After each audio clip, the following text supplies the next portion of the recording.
one location, 17 minutes, 191 acres. It just puts a grin on your face when you realize the potential, for future projects.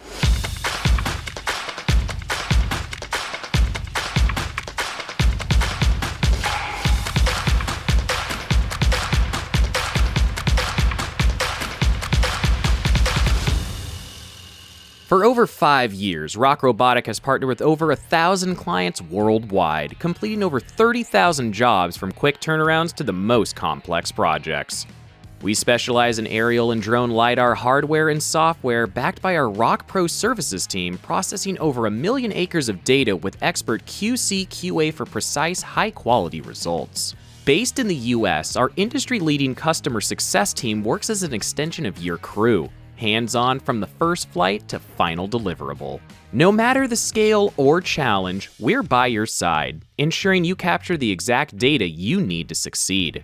Welcome back to the ROCK Ultra Demo Tour, where professionals in surveying and geospatial services put the new ROCK Ultra LiDAR to the test. We talk about the experience, the workflow, and the data. Today, I'm joined by aerial LiDAR specialist Mike Elliott, owner of Drone Services Hawaii. Before we get into his Ultra experience, let's start with a little background. Tell us about your business and what you do, Mike. Well, first of all, aloha, everybody.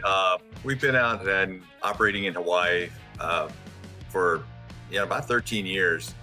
I've been flying and got started early on when we saw drones turning into something where you could utilize them for mapping and things like that, well before LiDAR became much of a thing. With Hawaii, we have a lot of issues with regards to difficult terrain, vegetation, and traditional photogrammetry just doesn't always do the trick. And LiDAR has really been that key element that has assisted on a number of major projects that we've worked on to get those bare earth models that were necessary for construction, for other sites that were needed. We've done some archaeological work. So, it just is a game changer in the type of data that can be collected. Absolutely. I'd love to hear a little bit more about just the kind of jobs you typically do, scan and map over in Hawaii, and what kind of work, and what does a typical work day look like for Mike Elliott with Drone Services Hawaii? Yeah, so on a lot of these jobs right now, we're flying the R3 Pro. Love it. Works great. But with the new Ultra introduction and stuff, and this particular test, one of the things was to look at some of the differences. And at times, we have issues with regard to line of sight because you have a optimal altitude that you should be flying the R3 or R3 Pro at. So with the Ultra, you can fly at 400 feet, vice 198 feet. Line of sight becomes an issue when you have a lot of trees and vegetation. We do a lot of, we had a sewer project that was being done. So we had to map out a huge corridor for this new sewer project that was being done. And it's a lot of what I call shoot and scoop. Basically fly a section, that's all I can fly. That's all I can see. Pack everything up, put the drone in the front seat, put the seatbelt on it, and move to the next spot, move to the next spot, move to the next spot. Yeah. With the Ultra, we quickly realized that, oh my goodness, I'll be able to see the drone. I'll have communication, line of sight signal. I'll be able to fly faster and knock out more acreage and get as good or better quality. And what we're seeing in the results so far is that the quality is I think beyond what we expected. So I've been very happy with the test that we did. Still going to use the R3 Pro. It's an excellent LiDAR unit, and it has its uses, but there are some use cases where the Ultra, is that powerhouse for huge projects, dense vegetation, things like that. Absolutely. And so that's the perfect segue into talking about the actual site that you flew Sure. for the Ultra. Tell us a little bit about that project site and why you chose it for the Ultra. Yeah. So this area is this Upper Kalihi Valley stream. When we were discussing about using the Ultra, one of the test areas that we felt was critical was a extremely dense vegetated area. Uh, this area is probably one of the thickest on the island of Oahu and at that upper limit. And there are some homes that are up there and stuff. But there's a stream that runs through there. The vegetation is extremely thick, and there is a pending sewer project that's going to be done along that stream. And I just wanted to get out there and do a test for our current client, just to maybe show them also what LiDAR can do with regard to their planning for this installation and of the sewer system that's going to be added or improved in this area.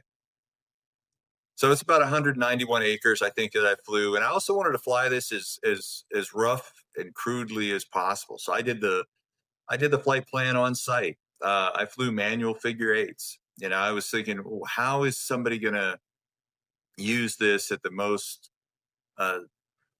basic level, and what are we going to get, for data?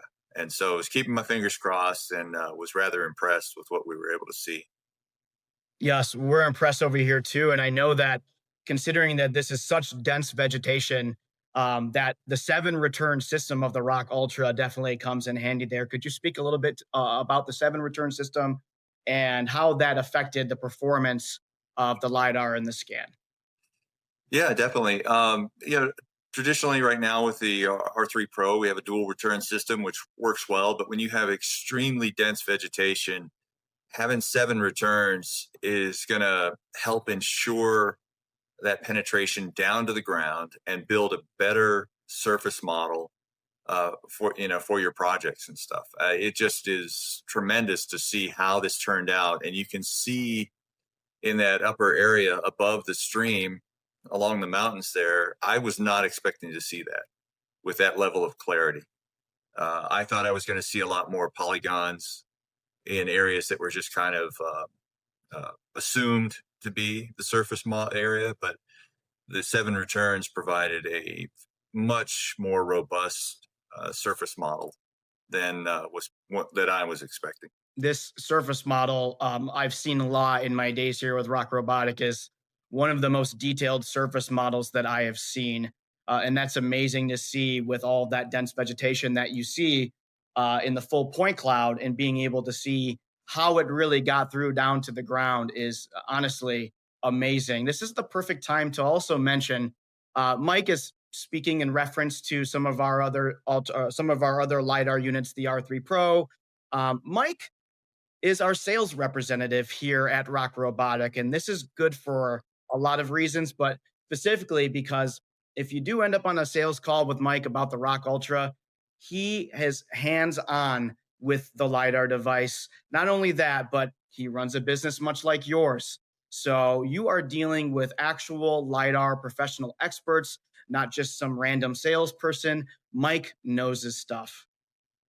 Yeah, and it's great to talk to customers and understand what it is that they're doing. So is the Ultra the right LiDAR for everybody? No. Maybe the R3 Pro is exactly what you need. So understanding those needs, those use cases. We have customers that only fly 5 or 10 acres. Okay, well, here you go. I mean, an R3 Pro, we're going to save you some money, but you're still getting the same level of service and processing that occurs. And we have others that are doing forestry work, and they need the altitude just so they can have the line of sight, or they're doing 1,000 acres at a time, so they need those huge areas. So we listen to customers. We try to tailor solutions to their needs, and that was a big piece of the commercial UAV expo that we were at this week that I was asked to come and assist with, which was definitely a pleasure, meeting so many people and asked to come speak, as a sales rep for ROCK Robotic. If you met us at the UAV Expo, drop a comment, say hello again. We'd love to hear from you. Mike, I will bring up the point. We're discussing the differences between the ROCK Ultra and the ROCK R3 Pro, the V2.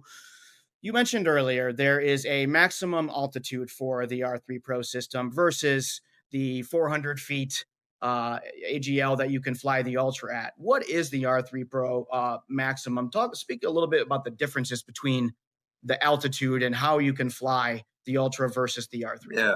So, this particular flight was about 191 acres, took 17 minutes, a single flight. And I was able to fly this at 400 feet, 50% overlap. If I were to do the same with the R3 Pro, I'm at 50 meters, 198 feet. I know I would have lost line of sight. I would have had to move um, probably twice, but some of these areas, where am I going to go? How am I going to get to some of these locations with the change in elevation and the dense vegetation? I mean, there's only a few spots really to fly from. And it can open up a lot more acreage for you to cover with the Ultra. Just being able to fly at those higher altitudes. Yeah, the spot you did end up choosing the fly from, tell us a little bit about the thinking into why you chose that spot and just in general when flying missions, what kind of things are going through your mind when you're choosing where you're going to fly from? So I always do pre-planning at home. Oftentimes use UGCS as the flight planning software, but this time I wanted to do just a on-the-fly mission in the Pilot 2 app. I usually try to pick a center point, somewhere where the drone's going to fly an equal distance, to the left and to the right, and so I can see it the entire time that it's flying for the area that's being covered. That's usually the primary concern. I was making sure that we captured to the edges. Just below that, there's actually a highway and stuff, but it was right to the edge of that highway that goes through that area. I think a piece of it you can see. Yeah. So, Yep. yeah. And then the rest runs right up the mountains. And then there's a tunnel that heads across to the other side. Well, this is really one of the most dense vegetation data sets I've seen in a while. Definitely understand and see why you chose to test the Ultra on this.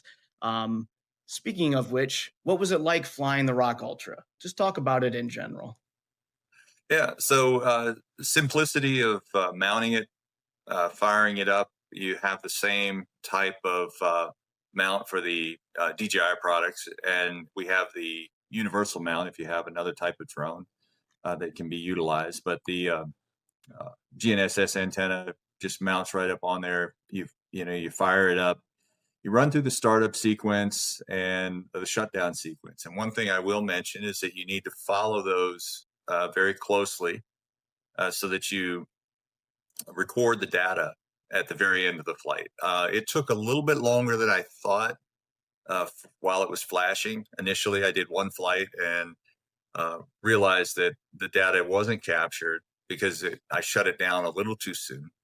Went and flew it again and waited a little bit longer on the shutdown sequence and actually was able, got the full capture. So follow that startup and shutdown sequence closely. The R3 and the R3 Pro are a little more forgiving on that. I have accidentally shut down the drone before while the LiDAR was still running on the R3 Pro, and it recorded everything. So the Ultra, follow the sequence, no problems. You'll get great data every time.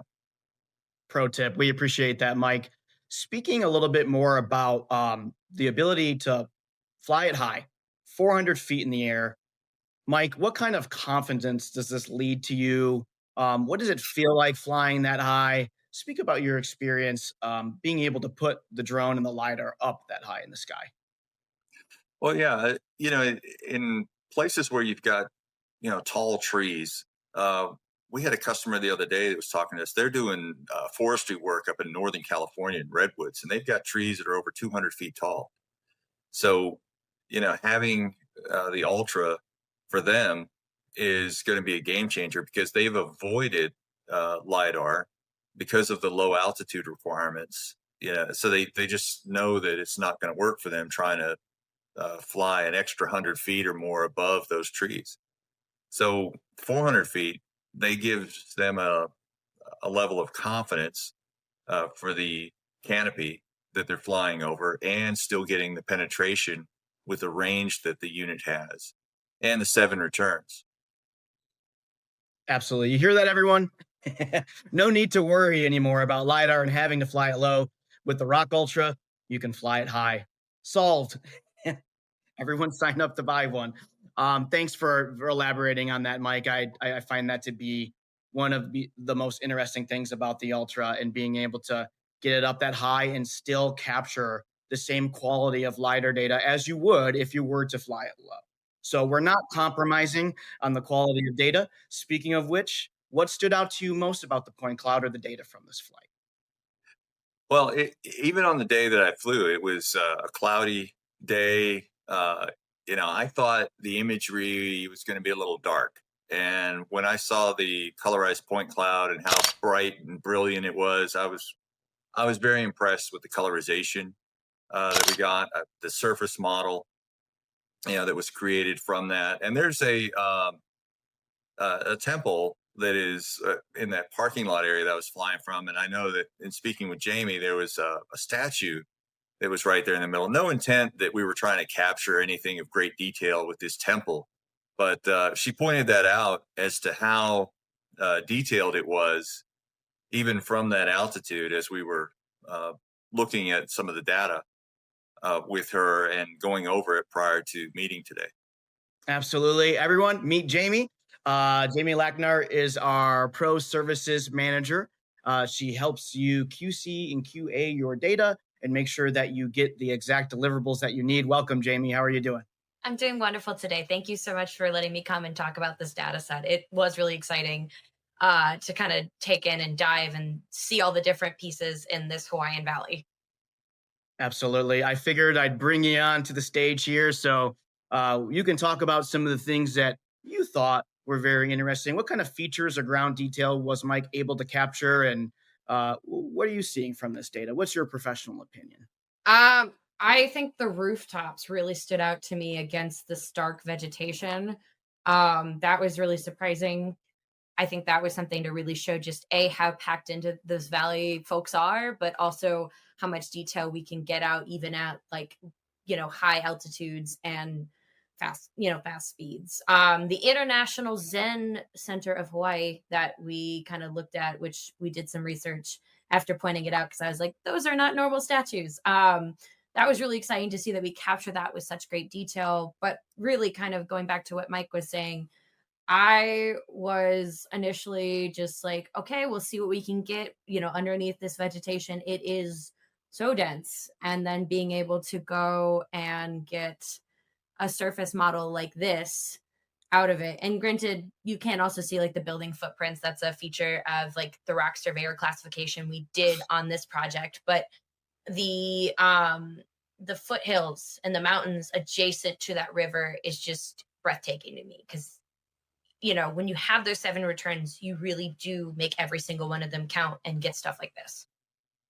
Absolutely. Jamie, speaking of Rock Surveyor, could you dive a little bit deeper onto Rock Surveyor, what that deliverable is, and how it would benefit clients that would be using this? Most certainly. So Rock Surveyor is one of our suite of products in the Rock Pro Services and the division that I head here. And what you're getting out of this is you are getting a surface model. You are getting contours, which I haven't even turned on just to kind of, or we do have a contour model in this project, as well as a classified point cloud and many other things. The biggest thing is we try to meet people's needs where they're at. Whatever it be, from, hey, I just need a ground surface, to, hey, I need every branch and wire classified, we've got you. It's really been something that is nice to, work with every customer, and it feels custom. It feels like you got a whole development team, in your backyard or in your back pocket. Absolutely. Hey, Mike, jumping in real quick, what has been your overall experience working with ROCK Robotic as your LiDAR partner? And also working with Rock Pro Services and getting those deliverables? Yeah. So over the years, I've flown like 5 different units on different platforms with some with other people and then ourselves. And there was a point where I just felt some of the other folks that we were working with just was not getting the customer support and service that was necessary sometimes on some of these projects. It just wasn't really there. Tried ROCK Robotic before I started, helping with sales. Been doing it for quite some time. Had an R360, the R3 Pro V2, and was just extremely happy with the level of service and support that was provided on every single project. There was great attention to detail. If there was something else was needed, it was taken care of and handled. Even on the planimetrics, I had a rooftop project for a solar install for some hotels, and the team was able to generate two-dimensional DWG files for the rooftop, which is not a normal deliverable in the planimetrics, but they took care of it. So it's I tell people it's like having that third person, kind of in the background there, on your team, always helping you out, and that's where I think Rock excels compared to other folks that are out there in the market. Yep, I absolutely agree with you. We always say that, our customer success team and pro service department is like an extension of your team, and we give you the manpower that you would be able to need to run your business successfully. And our success is your success, and vice versa. From Yeah. field to finish, how did using the Ultra affect your entire workflow, Mike? Well, like I said, this was just a 17-minute flight. There one location, 17 minutes, 191 acres. It just puts a grin on your face when you realize the potential, for future projects. We have one that may be upwards of 3,000 acres that we have to do. And thinking about flying the Ultra for something like that, makes you realize it's like, oh, I can finish this in half the time. I'll have to fly from fewer locations. I'll have less time I have to spend merging flights in the software. So it's going to be a time saving tool for a lot of people too when they have some of these large projects. Absolutely. And I could probably just assume that that's probably one of the most important things when running your business, or any business, is to be able to save that time to get out there and fly more jobs, less time doing the desk work aspect, less time with mission planning. And speaking of some of that desk work, can you speak a little bit about the post processing process of using the Ultra or the R3 and using the Rock ecosystem, the Rock desktop, and the Rock cloud in order to process your data? Yeah. So one of the things that Rock Robotic did, that I think was excellent, was their Rock Desktop tool, which is software you download and operate on your laptop or desktop computer. Just have something that's a little robust to be able to do that initial processing. It's done there locally. You can do it out in the field, but it's a very simplified process as compared to PC Master or some other softwares that are out there. You're just selecting your LiDAR data folder, you're selecting your Linux file. It asks you to name a few things, and you basically just hit next, and it's off and running. It's doing all the trajectory calculations, it's generating the colorized point cloud, and then it's ready to upload to the cloud. Once it's there, you can trim as necessary on your boundaries. You can do your ground control point alignment and then select the type of service that you're looking for, whether it's the surveyor, planimetrics, PLS CAD for our power line folks that are out there in the utility sector, and vegetation management, which is critical and sometimes in areas like this to send teams out to trim back trees where you've got power lines so we don't have fire issues. And we dealt with that a couple years ago in Lahaina, and I went and did some models and sent them to the county just so they could see what was possible using LiDAR to help them better plan and manage some of the dense vegetation areas where trees were encroaching onto power lines. So, Love to hear that, Mike. Let me just dive a little bit deeper with you on just LiDAR in general. What is your aha moment with LiDAR for yourself personally? And what do you say to those naysayers that will be never LiDAR or stuck in the traditional realm of being able to survey job sites? Speak a little bit to just LiDAR as a technology in a whole, and let's yeah, ruffle some feathers here. yeah. So it's kind of interesting. I've had a couple projects where we had some traditional old school surveyors, and if anybody is in the industry and stuff, that there's a lot of folks that are long in the tooth in the survey industry. It's tough getting young folks into the business because it's work, and it's hot, and maybe there's no cell service out where they're working and stuff. And I went and did a project. There was supposed to be this guy was supposed to be on site with me. He never showed up. I never saw him. And then I just went ahead and flew it, processed it, sent it back to the primary client, and then he got a look at it. And he didn't understand how we were able to get the contours the way we did.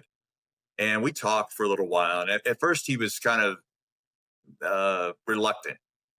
And I said, "Well, go out and do some spot checks, on this project and stuff, and see what you think from what we captured, and then you go and take some actual measurements, on site. Please do go and do that." And from that conversation, it turned into, "Hey, I've got this job. Can you go fly it for me?" When we had all these difficult areas that they're not going to hack through the jungle to do, and nobody's going to be doing that hillside. They're not going to do that. So, it takes a little while sometimes to open people's eyes to what is possible. And we do work with surveying firms quite frequently. I ask the question of clients, does this require a signature, surveyor signature? And who am I going to be working with? And who am I providing this data to? So that it gets the proper analysis prior to release for a client. Yep, absolutely. Mike, I really appreciate your insight and opinion on that. And I've heard those stories. And for me, it really it sums it up that, hey, you can capture an amazing job site, very difficult terrain, by flying a drone high up in the air and shooting lasers from a LiDAR, and not have to be out there with a 10-man crew on foot for multiple days, using a machete and whacking away at the forest to be able to map the land. So for me, sold. But I love your insight on that, Mike.